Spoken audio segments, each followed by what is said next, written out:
Hey Crusaders, I'm Julius. And I'm AJ. And today we're going to be talking about our top 5 DC villains. So AJ, what do we got? Awesome. Well, first up, we're going to be scoring these guys based off of their complexity and how well they've been written and portrayed in comics and movies, and also just how well they have destroyed our heroes' lives. So starting off at number 5, we have Sinestro, created by John Broome and Gil Kane in 1961. Right. So he is the the Green Lantern. I mean, let's not talk about the movie. No. I think that in the Green Lantern movie, there were a lot of things that were wrong, and I think the best thing about Sinestro was maybe the way he looked. Yeah. And then I think we can just stop talking about the movie now and start talking about just the character in general. Yeah. Because Sinestro is really cool because he didn't create, but he trained Hal Jordan, the most powerful of the Green Lanterns. And so it's really cool to see that because, for the hero to look up to their mentor and their mentor falling to darkness. It's a very Shakespearean type story. Definitely. And the fact that, with the Guardians overseeing the Green Lantern Corps, they're not perfect beings. They're godlike in their power and maybe in their wisdom, but they're not perfect in that sense. Not like a Judeo-Christian god or like anything like that. Yeah. They mess up. And the fact that they do these things and they let different things happen in the universe, it really makes sense for Sinestro to turn to fear and to use fear. And so you have that complexity. I think I just made up a word there. You did. We're rolling with it. It's really cool just to see that. And so that's why Sinestro is definitely our top 5. Yeah. Number 4 would be Darkseid, created by Jack Kirby in 1970. Right. Darkseid, for me at least, he hasn't shown up that much in popular media in quite a long time. I mean, I think that the most recent thing has been, I would like to say maybe one of the DC animated films. I can't remember which one. It's not Justice League Doom, but it's one of those. And since then, it hasn't really been involved. He was at the end of season 2 of Young Justice. He made an appearance before the show was canceled. So it was like leading into a season 3 where Darkseid was going to be the big villain. But he really hasn't been. And I would love to, maybe he's the villain for the Justice League movie. Yeah, could be. That would be awesome. He actually he helps create the Justice League, not on purpose, but he tries to invade. Out of need and necessity. Yeah, he invades Earth in the New 52, and that's why the Justice League formed together. Cool. So that'd be really cool if he was in the movie. Number 3 would be Doomsday.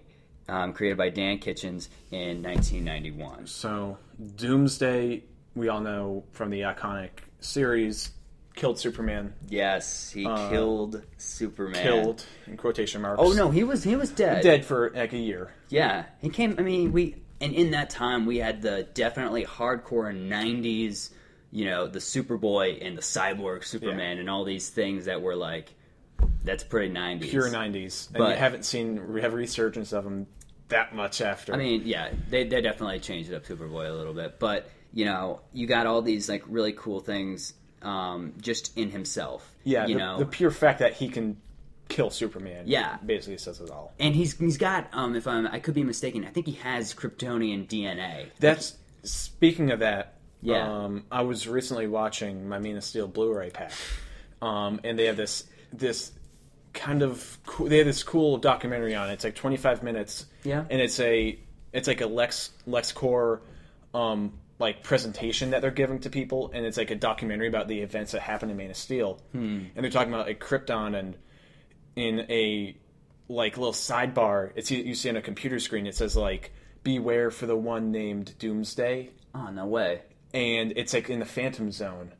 And it's like it's like listing off people in the Phantom Zone. So like in Man of Steel, maybe he's like a Kryptonian guy, and they banish him into the Phantom Zone, something like that. My only concern with this is if they were to even bring in Doomsday in like the next couple movies. People were complaining about the Zod and Superman fight and how that, like, oh, we didn't like how that destroyed Metropolis. That would just be 100 times that. People just need to shut up about that. Like, did you hear that? Did you hear that? You need to just watch the Avengers. They destroyed more. More people died in that. I mean, it was a marauding gang, like, of thousands of aliens just killing people. This was like 2 guys flying through a couple buildings. I don't disagree with that, but hey, we saved everyone, Phantom Menace style. Right. Okay. But let's say they killed the same people. People didn't complain about Avengers. People complain about Man of Steel. I don't appreciate that. Well, okay. Well, you guys just need to complain more about Avengers, so Julius is happy. Yeah. Moving on to number 2, the man himself, Lex Luthor, created by Jerry Siegel and Joe Shuster in 1940. What I like most about Lex Luthor is that in some incarnations, and the incarnations I like, he doesn't have the big power armor. You don't like the power armor? I don't think that's what they're going to do in the new movie, Batman Superman. Jesse Eisenberg. It's Jesse Eisenberg in like a suit. I don't see that. But I like because like he's able to, something Superman isn't is an extremely smart person. He's just an average guy. And Superman is, you mean? Superman is. Yeah. So Superman isn't smart, a genius, but he's very powerful. Lex Luthor isn't very powerful, but he's very smart. So it's just that duel of, kind of like the movie Unbreakable. Yeah. Mm-hmm. Yeah. Just a little bit. But yeah, I think Lex Luthor is just so incredible because he is not a bad guy. Yeah. He's not. He wants to be humanity's savior. Like, hey, by all means, man, sweet, good for you. Good for you wanting to better off the world. But he does it in a sense that, it is selfish. It is. Yeah. So then that's why he's so bad, because he wants goodness, but he wants to be the one. He wants to be the one, and someone else is offering that, with, discount prices. Then, yeah. I think he's just a great villain. It's a great counterbalance to Superman. He is, and and just like any like Lex Luthor quote is like really good. Like nothing good ever came from hero worship, and all this stuff. Like, it's just I can see someone like Jesse Eisenberg, like Mark Zuckerberg, exuding something like that. Yeah, that's this whole like arrogance. I can do this better. I'm better than you, and I'll prove it. Mark Zuckerberg. Here we go. Yeah. So. Number one. I don't think that this should be a surprise. If this is a surprise for you, I'm not quite sure what's going on. But it is the Joker, created by Bob Kane and Bill Finger in 1940. Yeah. And I mean, you're a Batman snob. What do you have to say about this Joker? I mean, you ask anyone who hasn't even ask anyone on the streets. Number one Batman, or number one comic book villain, or it's anyone. It's like, the Joker. Everyone knows who the Joker is. Where Batman is all about like order and like protecting people. He wants to, bring like order to this this world filled with chaos. Joker just introduces chaos. He's the yin to Batman's yang, and he's just. And I think that's what's so beautiful. Yeah, it's because it's not so much he's an interesting character. He is an interesting character, and both of them are. It's the fact that there is this duality. Yeah. And we like duality, and, we like this opposing forces that can't ever beat one another. Like, Dark Knight, where it's immovable object means an unstoppable force. Exactly. It's incredibly, because it's just what he stands for. He's the exact opposite. And what makes him the great character is that he's not really a character. We don't know anything about him in most incarnations. And I mean, most times.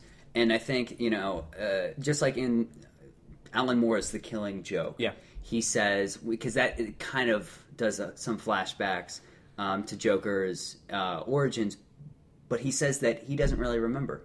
He likes to think of his past as multiple choice. One way he likes it one way, and another way he likes it another time he likes it a different way. And I think that's what's really cool, because I think in The Dark Knight they referenced that. Yeah. While the Joker changed his story about how he got his scars, not only because he maybe he thought that way, but also to like put fear into the hearts of the people he was telling those stories to. Yeah. And so there's a lot of beauty in Batman and the Joker. Yeah. It's my favorite. It's, at least to me, it's the top two villains, and top two villains period.